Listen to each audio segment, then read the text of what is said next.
Hello again, literature lovers. Welcome back to our channel. Today, we're diving into Chapter 4 of Charlotte Bronte's masterpiece, Jane Eyre. This pivotal chapter marks a significant transition in Jane's young life as she leaves Gateshead Hall for Lowood School. So, let's explore how this chapter reveals Jane's character development and introduces the themes of transition and journey, social class, truth and justice, and isolation versus connection, all of which continue to echo right throughout the novel. Chapter 4 begins with Jane awaking early on the day of her departure to Lowood School. This follows the traumatic events in the Red Room and her confrontation with Mrs. Reed. Jane is both anxious and excited about leaving the hostile environment of Gateshead. Before dawn, Bessie, the maid, who has been the only person at Gateshead who has ever shown Jane any kindness, comes to collect her. And in a rare tender moment, Bessie brings Jane breakfast and expresses genuine affection for the child, even kissing her goodbye. This small gesture of kindness stands in stark contrast to the treatment Jane has received from the Reed family. Jane then meets Mr. Lloyd, the apothecary who had previously suggested she go to school. She's accompanied by Bessie to meet the coach that will take her to Lowood. Before departing, Mrs. Reed summons Jane for a final conversation. Rather than offering any maternal warmth or reconciliation, Mrs. Reed coldly informs Jane that she has written to Mr. Brocklehurst, the school's administrator, claiming that Jane is deceitful and should be watched carefully. In a moment of remarkable courage for a 10-year-old child, Jane confronts Mrs. Reed directly. She declares that she is not deceitful, that Mrs. Reed is the cruel one, and that she will never call her by the name aunt again. Jane boldly states that she will tell everyone at Lowood how Mrs. Reed has treated her. This confrontation represents Jane's first true act of rebellion against injustice, a theme that, as we have already stated, will recur throughout the novel. Jane then embarks on her journey to Lowood Institution, traveling alone through unfamiliar countryside until late at night, when she finally reaches the school, exhausted but ready to begin her new life.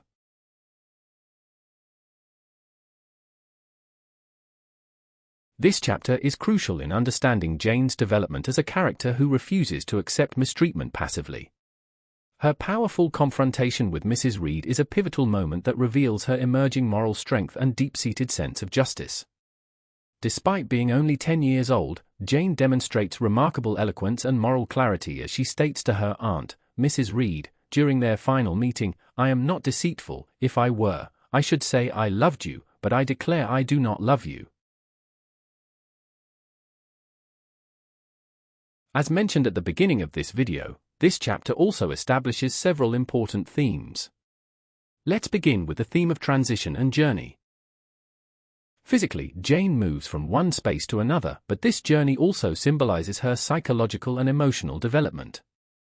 Leaving Gateshead represents Jane's first step toward independence and self-determination.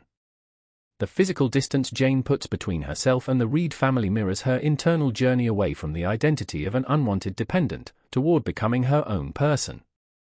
This journey motif is one that Bronte will revisit throughout the novel, as Jane's physical relocations consistently parallel her psychological growth. The coach ride itself, solitary, through unknown terrain, in darkness, serves as a metaphor for Jane's uncertain but necessary path toward selfhood. As Jane describes it, "I was carried on to a place I had never been to before," suggesting both the literal journey and her movement into uncharted emotional territory. The transition from the wealthy domestic space of Gateshead to the institutional setting of Lowood also represents Jane's movement from a place where she was defined by others to one where she might begin to define herself through education and new social connections. Social class. The contrast between the wealthy Reed household and the charity school of Lowood highlights Victorian social stratification. Jane exists in a liminal space, neither servant nor family member, which continues to shape her identity throughout the novel. This chapter explicitly confronts the rigid class system of Victorian England that will pose challenges for Jane throughout her life. At Gateshead, Jane's ambiguous social position caused her great suffering. Though born to genteel parents, her orphan status and financial dependency have placed her in a degraded position within the Reed household, above the servants but distinctly below the family. Mrs. Reed's cruel reminder that Jane should be grateful and remember her station exemplifies how the Victorian upper classes use social hierarchy to maintain power and control. Jane's departure to Lowood, a charity school for poor and orphaned girls, represents a further descent in social status. However, paradoxically, this downward social movement offers Jane potential liberation. At Lowood, despite its hardships, Jane may find community among others of similar station rather than continuing her miserable existence at Gateshead in isolation. Moreover, the journey itself, travelling alone in a common coach rather than in the Reeds' private carriage, symbolises Jane's separation from the Reed family's aristocratic pretensions. Bronte uses this transition to critique Victorian society's obsession with class distinctions. Through Jane, she creates a heroine who will challenge these rigid boundaries by valuing personal merit over birth or wealth. Jane's declaration to Mrs. Reed, "I am not deceitful," asserts her moral integrity regardless of her social position, suggesting that true worth transcends class. This tension between social reality and individual merit will also become a central theme as Jane navigates Victorian society as a woman without wealth or family connections. Truth and justice. Jane's unwillingness to accept Mrs. Reed's false characterization of her demonstrates her commitment to truth, even when speaking truth to power comes at a personal cost. This chapter establishes Jane as a character whose moral compass will not be compromised by social pressure or personal disadvantage. When Mrs. Reed tells Mr. Brocklehurst that Jane is deceitful, she is not merely describing Jane's character, she is attempting to control Jane's future by poisoning the minds of those who will care for her. This act of deliberate deception reveals Mrs. Reed's own moral failings while highlighting Jane's commitment to honesty. Jane's fierce response, "I am not deceitful, if I were, I should say I loved you, but I declare I do not love you," demonstrates her refusal to engage in the kind of social hypocrisy that Victorian society often demanded. Jane's confrontation with Mrs. Reed represents a profound moment of moral courage. Despite being a powerless child facing an adult authority figure, Jane chooses to defend her integrity rather than submit to injustice. Her declaration that she will tell everyone at Lowood how you have treated me shows her understanding that truth itself can be a form of resistance against oppression. This commitment to truth, regardless of consequences, establishes a pattern that will define Jane throughout the novel. Bronte presents Jane as someone who values authenticity over social advantage, moral integrity over personal comfort. The chapter suggests that Jane's insistence on truth-telling is not merely stubborn defiance but a fundamental aspect of her character that will guide her through future moral dilemmas. Furthermore, Jane's ability to articulate her position so clearly and forcefully foreshadows her development as someone who will challenge unjust authority throughout her life. Her words to Mrs. Reed, delivered with savage intensity, reveal that even as a child, Jane possesses the moral vocabulary and emotional strength to name injustice when she encounters it. Isolation versus connection. Though Jane leaves behind Bess's small kindnesses, her willingness to journey into the unknown shows her hope that meaningful connections might await her elsewhere. This chapter poignantly explores Jane's profound loneliness while simultaneously revealing her deep hunger for genuine human connection. The isolation that has defined Jane's existence at Gateshead is multifaceted. She is physically isolated, excluded from family gatherings, denied access to the drawing room, and banished to uncomfortable spaces. More painfully, she is emotionally isolated, surrounded by people who view her as a burden rather than recognizing her humanity. The Reed children treat her as an inferior, Mrs. Reed regards her with cold duty at best, and even the servants maintain distance due to her ambiguous social position. However, Bess's farewell represents a crucial counterpoint to this isolation.